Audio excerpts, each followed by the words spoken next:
My friend Christos makes the most amazing Skordalia. Skordalia is a Greek-style dip or sauce, and the base of the sauce is garlic, which I'll pound with a little bit of salt, and potatoes. Now, I've placed my potatoes in a steamer basket and steamed them for about 20 minutes. When you steam potatoes, leave the skin on because it retains so much flavour. And when they're cool enough to handle, peel all of the skin off. And now we can start making the Skordalia. I'm going to crush the garlic with the salt to make a nice sticky puree.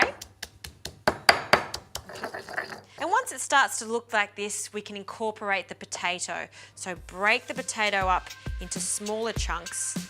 And then while it's still a little bit warm, we're going to crush this in and make a potato puree.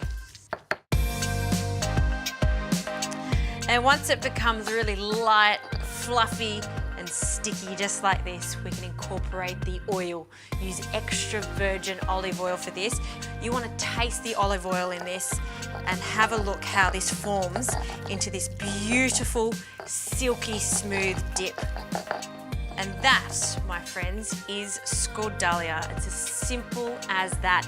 This is a delicious dip just with crusty bread. But tell you what, it also works really nicely with seafood, particularly fillets of fish that have been grilled on the barbecue. Yummo, the perfect way to cook your spuds.